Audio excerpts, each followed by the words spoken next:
आज जिस ऊर्जा या एनर्जी को लेकर पूरा विश्व परेशान है, हम महसूस करते हैं कि नई जनरेशन में इस बात की बहुत कमी है।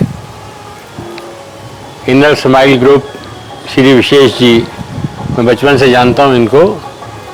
सोशल मीडिया, समाज सेवा में बहुत सक्रिय हैं और इस विषय पर काम कर रहे हैं। जैसे मैं खुद अगर महसूस करूं, आज की जो नई जनरेशन है,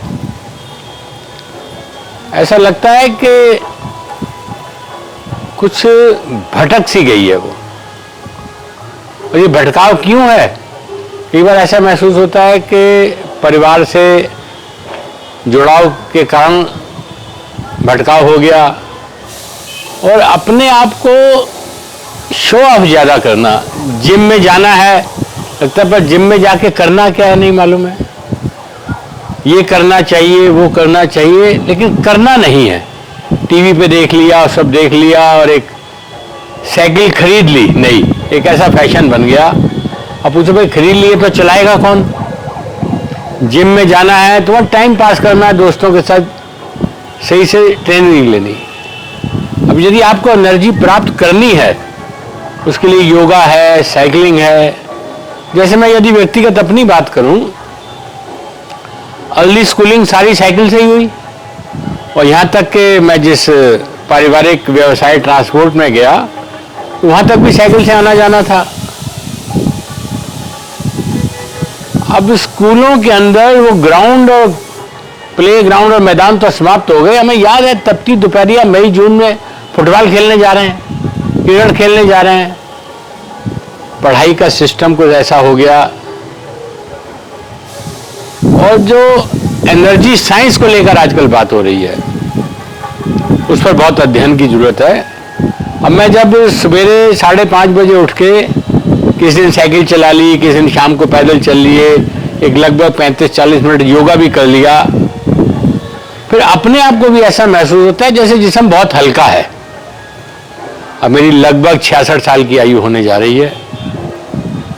मैं महसूस करता हूं जिस दिन किसी भी कारणवश अति व्यस्तता, राजनीतिक, सामाजिक, धार्मिक है, और कुछ सवेरे शाम कोई वर्कआउट नहीं हुआ, योगा नहीं हुआ, साइकिलिंग नहीं हुआ, ऐसा लगता है कोई कमी रह गई, जैसे अपने अंदर ही अपने आप को महसूस होता है। और मुझे लगता है नई जनरेशन को ये संदेश कैसे जाए। एक तो जो नशे की लत पड़ गई है, मैं सबको नहीं जोड़ता उसमें, पर एक वर्ग ऐसा है जो भटक गया है।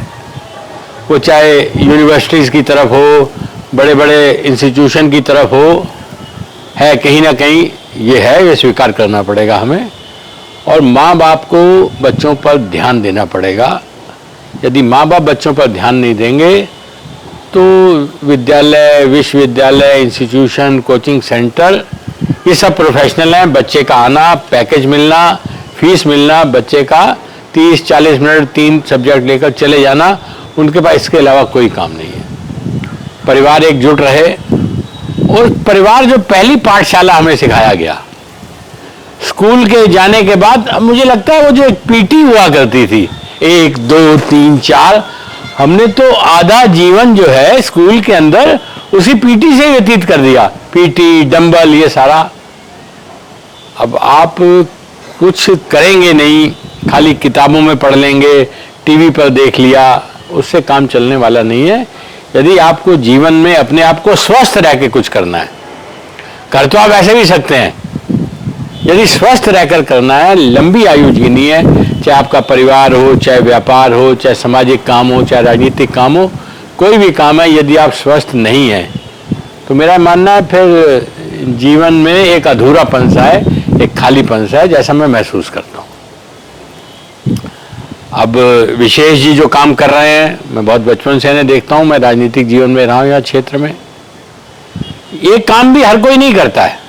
इनर स्माइल ग्रुप जो इनका बैनर है, लगता है समाज को एक दिशा देने का ये काम करेंगे। और मैं स्वयं जो कुछ लोगों को प्रस्तुत कर सकता हूँ, और वो करता हूँ मैं। जब लोग मुझे साइकिल चलाते हुए देखते हैं सवेरे या शाम, दोनों टाइम या किसी भी समय, तो नई जनरेशन के लड़के जब बात करते हैं कि गुलशन अंकल या गुलशन भैया, जब आप ये सब कर सकते हैं, तो कुछ लड़के कहते हैं बोले हमने तो साइकिल चलाना सीखा ही आपसे है। एक दो लोग हैं जो दिन में 120, 20, 40, 80 किलोमीटर साइकिल चलाते हैं, बरेली के लोग हैं, और समाज में एक ठीक अपने आप को मेंटेन करके फिजिकल फिटनेस जिसे कहते हैं, आज उसकी बहुत ज़रूरत है। यदि आप फिजिकल फिट नहीं है तो आप मान के चलिए आप किसी भी क्षेत्र में सफल नहीं हो सकते, ऐसा मेरा विश्वास है।